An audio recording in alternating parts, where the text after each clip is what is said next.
সবাইকে নমস্কার। আজকে যে আমাদের রামনগর ওয়ান ব্লকের পক্ষ থেকে আমরা দুজন মন্ডল সভাপতি রয়েছি এবং আমরা আপনাদের আমন্ত্রণ জানিয়েছিলাম, তাই সাংবাদিক বন্ধুদের আমরা নমস্কার জানাচ্ছি, প্রণাম জানাচ্ছি।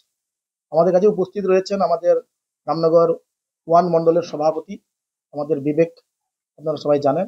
আমাদের তালগাছড়ি টু এর প্রধান সবিতা খাটুয়া মহাশয়া উপস্থিত রয়েছেন। রামনগর ওয়ান পঞ্চায়েত সমিতি বিরোধী দলনেতা কার্তিক মন্ডল মহাশয় আর আমি চন্দন দাস, রামনগর 2 মন্ডলের সভাপতি।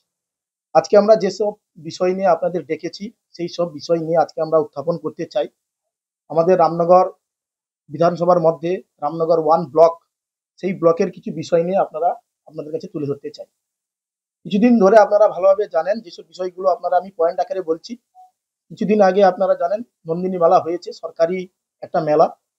সেই মেলাতে আমাদের বিরোধী দলনেতার নামটা যদিও কার্ডে রয়েছে, কিন্তু সেই কার্ডটা ওনার কাছে এখনো অব্দি পৌঁছায়নি, একটা বিষয়। দ্বিতীয় বিষয়, লোকাল প্রশাসন হিসাবে আমাদের এমপি, এখানকার লোকাল এমপি রয়েছেন, এমপিকেও আমন্ত্রণ জানানো হয়নি। যদি সরকারি পয়সায় সরকারি টাকায় আপনাদের এই ব্লকের একটা অনুষ্ঠান বা একটা নন্দিনী মেলা হয়ে থাকে, সেখানে কি আমন্ত্রণ জানানো জরুরি ছিল না? সরকারের ট্যাক্সের টাকায়, ট্যাক্স পেয়ারের টাকায় মেলা হচ্ছে, খেলা হচ্ছে। যদি তার নিয়ম অনুযায়ী যেখানে এমএলএর আমন্ত্রণ পায়, যেখানে প্রধানরা আমন্ত্রণ পায়, সেখানকার পঞ্চায়েত সমিতি মেম্বার আমন্ত্রণ পায়, তো এমপি আমন্ত্রণ পাবে না কেন? কর্মদক্ষরা আমন্ত্রণ পাচ্ছে, কিন্তু এমপি আমাদের ডাক পায়নি। এটা আমাদের বিরোধী দলনেতাদের কাছে, পঞ্চায়েত সমিতি বিরোধী দলনেতার কাছে কার্ডটাও পৌঁছায়নি। অতএব আমরা এই বিষয় নিয়ে কিছু তুলছি।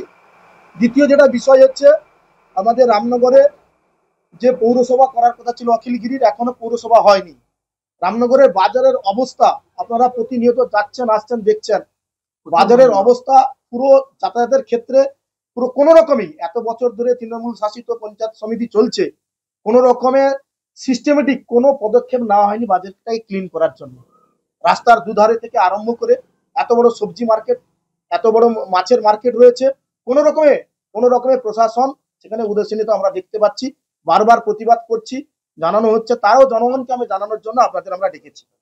তৃতীয় যে বিষয়টা হচ্ছে, আপনাদের এখানে যেটা বিবেকবাবু বলবেন, এখানে একটা অঞ্চল রয়েছে, এটা হচ্ছে বাদিয়া অঞ্চল।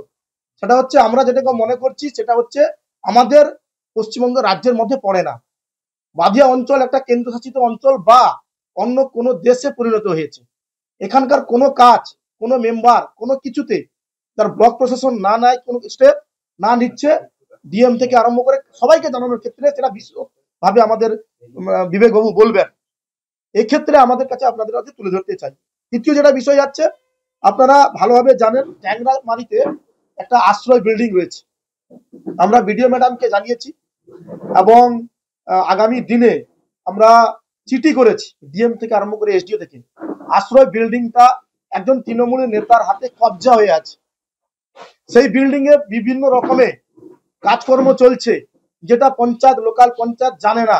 আমরা অনেকবার ওনার চাবি চেয়েছি, আমাদের পঞ্চায়েত, সেটা আমাদের পঞ্চায়েত প্রধান রয়েছেন, বলবেন।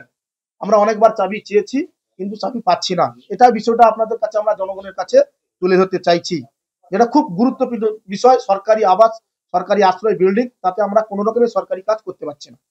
সব থেকে আর একটা যেটা বিষয় রয়েছে, যেটা আপনাদের পরিষ্কারভাবে জানাচ্ছি, সেটা হচ্ছে আবাস যোজনা।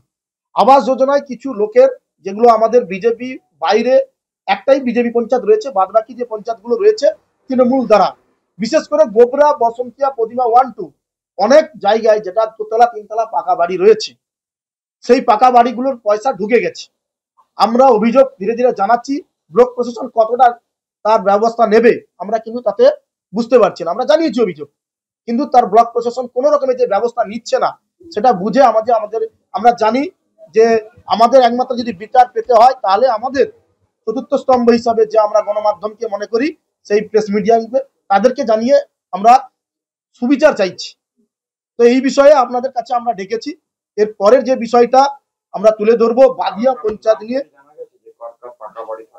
আমরা কিছু নাম সিলেক্ট করেছি, কিছু নাম পাঠিয়েছি, আরো কিছু নাম আমাদের কাছে এসছে।